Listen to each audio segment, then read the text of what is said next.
Welcome to Dump Truck Toolbox. I'm Alan, and today we're going to talk about training a new driver.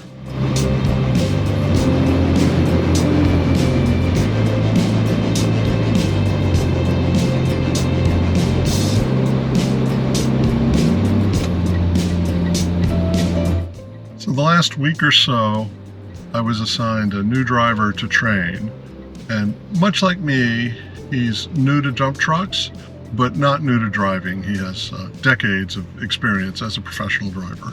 As a driver trainer, I'm a big fan of checklists, acronyms, and maybe even a pithy saying or two.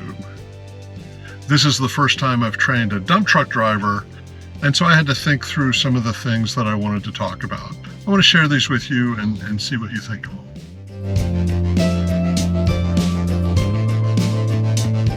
One of the key acronyms that I came up with was PTTSD.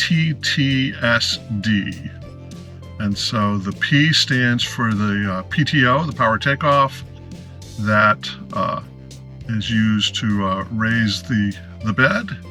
The two T's stand for Tarp and Tailgate. So the Tarp should be back when you're going down the road and you've got a load in the bed. Otherwise, it should be forward. It should be rolled up and put away. The tailgate needs to be unlocked right before you dump out, and then to be relocked, in my experience, as soon as you have finished dumping out, so you don't forget about it. The S is for the strobe lights on the top of the cab. Those should be on when you're in a work zone or in another area where you need to let people know, hey, I'm a construction vehicle. I'm going to do construction vehicle things. The D stands for drop axle. I drive a big orange triaxle. It has one drop axle with two tires, and that drop axle should be down when you're on a public road and you have a load. When I started driving, I had some good driver trainers. For them, it was rather instinctive to reset the truck.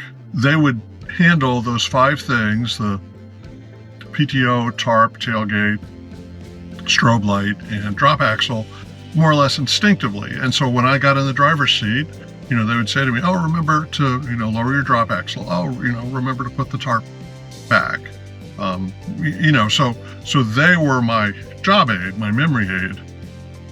When I was out on my own, though, usually, once or twice a day, in the very early days, I would start down the road and forget to do something.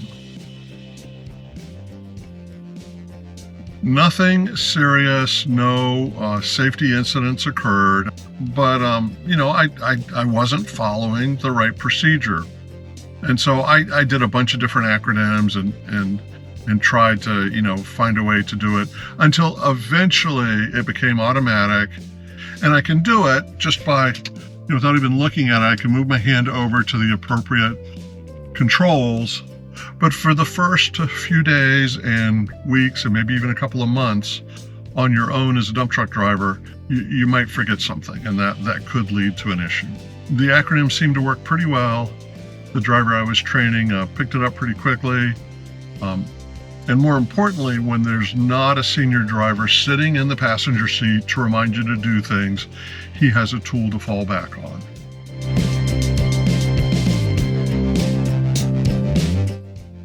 The other things that I covered with the new driver, were a review of certain safety things. All of us suffer from safety drift. Maybe we've been trained well, and as the years go by, some bad habits can creep in.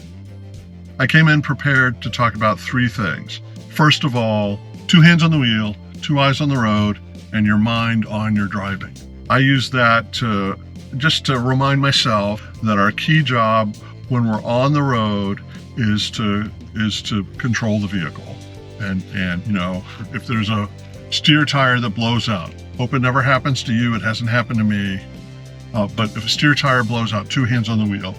If a car does something crazy in front of you and you need to adjust your lane position, 2 hands on the wheel. 2 eyes on the road. As much as possible, I might scan the gauges, but otherwise I'm looking down the road or I'm checking the mirrors. I'm not leaning over and seeing oh yeah, my air pressure here is a little low. 2 eyes on the road. And so my mind on my driving. I really wanted him to think about and focus on his driving. I am very reluctant to use my cell phone for anything, even conversation.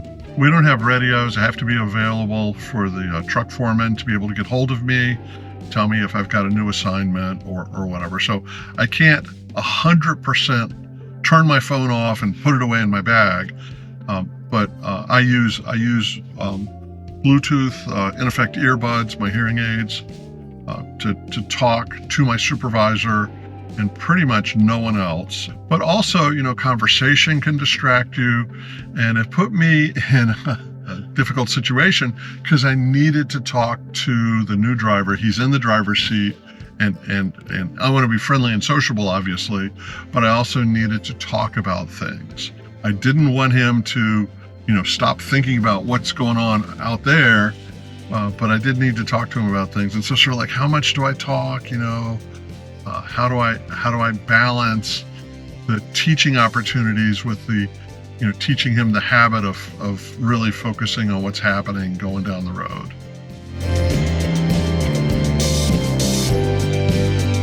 The second big concept was lane management, knowing where your truck is in the lane. And on a multi-lane road, I default to the center of the lane, and then I cheat away from a hazard on either side. So if there's a car, maybe, weaving a little bit on the left side, I'll cheat to the right side of my lane. If traffic's merging from the right, I might cheat a little bit to the left side of the lane. Staying within the lane, but cheating one side to the other. And the third idea that, once again, the driver knew about, but we reviewed, is the stale green light. You're coming up to an intersection, the light's green, and green means go. Well, the light's been green for a while. It might change to red. You need to be managing, thinking about that stale green light. How long has it been green? Is there an increasing probability it's going to turn yellow? If I've got a good indication that it might change, there's vehicles on the cross streets, or the green arrow for the cars turning left that just came on, and sometimes that means the whole light's going to turn yellow in a minute. Just to be attentive to that, and not to do anything else when coming up on an intersection. That's not the time to be checking your mirrors. Hopefully you've got your truck centered in the lane already. You definitely don't want to be, oh wow, I'm a little low on fuel. When you're coming up on an intersection, you got to be thinking about that stale green light and how much speed should I be carrying on the truck, and possibly have your foot covering the brake.